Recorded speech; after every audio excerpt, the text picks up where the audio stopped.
നമസ്കാരം. റജി ലൂക്കോസ് BJP-യിൽ ചേർന്നത് ചർച്ച അവസാനിച്ചിട്ടില്ല. ട്രോളോട് ട്രോളാണ്.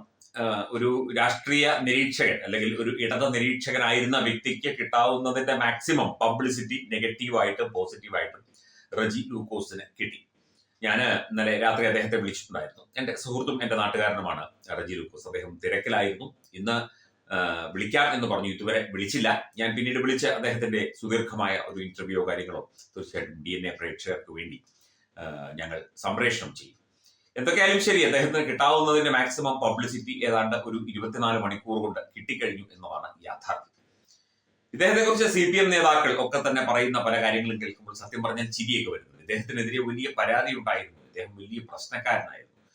ഇദ്ദേഹം അതായത് പാർട്ടി നിർദ്ദേശിച്ചിട്ടൊന്നും അല്ല ഇദ്ദേഹം ഈ ചർച്ചയ്ക്കൊക്കെ പോകുന്നത്. അദ്ദേഹത്തിന്റെ തന്നിഷ്ടപ്രകാരം പോകുന്നതാണെന്നൊക്കെയാണ് പറയുന്നത്. തന്നിഷ്ടപ്രകാരം ചർച്ചയ്ക്ക് ഇടത് സഹയാത്രികനെന്നോ ഇടത് അനുഭാവി എന്ന് പറഞ്ഞോ ഒക്കെ പോകാൻ CPM സമ്മതിക്കുമോ എന്നുള്ള കാര്യം നമുക്കതേക്കുറിച്ച് ധാരണയില്ല. എന്നാലും CPM-ന്റെ വാദങ്ങൾ ന്യായീകരിക്കുകയായിരുന്നു അദ്ദേഹത്തിന്റെ ചുമതല എന്നുള്ളത്. ഒരു സുപ്രഭാതത്തിൽ അദ്ദേഹം പെട്ടെന്ന് BJP-യിലേക്ക് വരുന്നു. BJP-യിലേക്ക് അദ്ദേഹം വന്നാൽ BJP-ക്ക് ഉണ്ടാകുന്നത് ക്ഷീണമോ അല്ലെങ്കിൽ ഊർജമോ ഏതാണ് എന്നുള്ള കാര്യത്തെ കുറിച്ചുള്ള ചർച്ചകൾ നടക്കുന്നേ ഉള്ളൂ.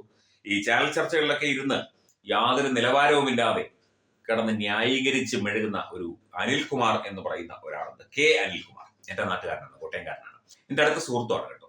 ഇദ്ദേഹം ഈ CPM-ന്റെ 2024 ലോക്സഭ തോൽവിക്കും അതുപോലെ ഈ തദ്ദേശ സ്വയംഭരണ തെരഞ്ഞെടുപ്പിൽ CPM-നേറ്റ ശക്തമായ തിരിച്ചടിക്കുമൊക്കെ ഈ അനിൽകുമാർ എന്ന് പറയുന്ന ആളുടെ വാദങ്ങൾ ചാനൽ ചർച്ചകളിൽ വന്നിരുന്ന് മെഴുകിയ കാര്യങ്ങളൊക്കെ തന്നെ കാരണമായി എന്ന് ഒരുപാട് രാഷ്ട്രീയ നിരീക്ഷകർ, NM പിയേഴ്സൺ അടക്കമുള്ള രാഷ്ട്രീയ നിരീക്ഷകർ വെളിപ്പെടുത്തിയിട്ടുണ്ട് എന്ന കാര്യം കൂടി മനസ്സിലാക്കണം. അദ്ദേഹത്തിന്റെ പോസ്റ്റ് ഇപ്പോൾ അനിൽകുമാറിന്റെ പോസ്റ്റ് വന്നിട്ടുണ്ട്. റജി ലൂക്കോസ് CPM ജില്ലാ സമ്മേളനത്തിൽ അതിന്റെ വേദിയിൽ എത്തിയതിന്റെ കാരണമൊക്കെ പറയുന്നുണ്ട്.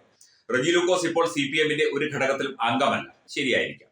2023-24 കാലത്ത് ഏതെങ്കിലും CPM സമ്മേളനത്തിന്റെ ഭാഗമായി കണ്ടില്ല. 2021 അദ്ദേഹം ഒരു മാധ്യമ സെമിനാറിന്റെ ഭാഗമായിട്ടാണ് ജില്ലാ സമ്മേളന വേദിയിലെത്തിയത്. കടുത്തുരുത്തി ഏരിയ കമ്മിറ്റിയിൽ നിന്നാണ് വന്നത്.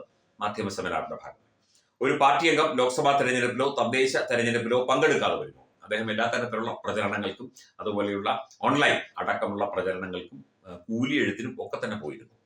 റജി ലൂക്കോസിനെ പറ്റി ലഭിച്ച ചില പരാതികൾ പാർട്ടി കൈകാര്യം ചെയ്യാൻ ശ്രമിച്ചപ്പോൾ അത് പരിഹരിക്കാൻ പ്രദേശത്തെ പാർട്ടി നേതാക്കൾ അദ്ദേഹത്തെ സമീപിച്ചു. എന്തായിരുന്നു മറുപടി? പാർട്ടിക്കാരനല്ലാത്ത തനിക്ക് പരാതി തീർക്കാൻ ബാധ്യതയില്ല എന്ന മറുപടിയാണ് 2 പാർട്ടി നേതാക്കളോട് അദ്ദേഹം പറഞ്ഞത്. ശരിയായിരിക്കാം ചിലപ്പോൾ. പരാതിയുടെ ഉള്ളടക്കം തൽക്കാലം പുറത്തുവിടാൻ താല്പര്യമില്ല.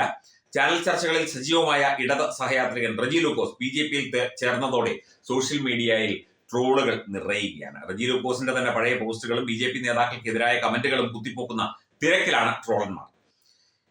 അതുപോലെ ഇവരിൽ ആരാണ് തട്ടിപ്പിന് മുന്നിൽ എന്ന് രാജീവ് ചന്ദ്രശേഖരന്റെയും ഉണ്ണികൃഷ്ണൻ പോറ്റിയുടെയും ചിത്രങ്ങൾ പങ്കുവച്ചു. അതിന് സന്ദീപ് വാര്യർ ഒരു കമന്റ് ഇട്ടിട്ടുണ്ട്.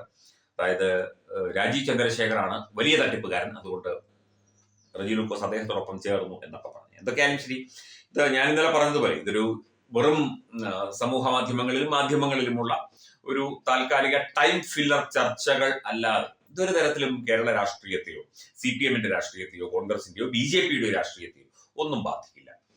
ഇദ്ദേഹം ഈ ചാനൽ ചർച്ചകളിൽ നിറഞ്ഞ വ്യക്തി ആയതുകൊണ്ടും ഇദ്ദേഹത്തിന്റെ പല വാദങ്ങളും വെറും ബാലിശവും വെറും കപടവുമായതുകൊണ്ടും ഇദ്ദേഹം BJP-ക്കെതിരെ അല്ലെങ്കിൽ ദേശീയ ജനാധിപത്യ സഖ്യത്തിനോ നരേന്ദ്രമോദിക്കോ ഒക്കെ എതിരെ, കേന്ദ്ര സർക്കാരിനെതിരെ ഉന്നയിച്ച കുറെ കള്ളങ്ങളും കുറെ ആരോപണങ്ങളും ഒക്കെ തന്നെ അതൊക്കെയാണ് ഇതിന് ഇദ്ദേഹത്തിന്റെ ഒരു പ്രൊഫൈലിന് മാറ്റുകൂട്ടുന്നത്. അല്ലെങ്കിൽ ആ പ്രൊഫൈല് ചർച്ച ചെയ്യാനും ഇതുപോലെയുള്ള ചർച്ചകളിലേക്ക് അതിനെ വലിച്ചിഴയ്ക്കാനും അദ്ദേഹം BJP-യിലേക്ക് പോയപ്പോൾ അതിന് കാരണമാകുന്നത്.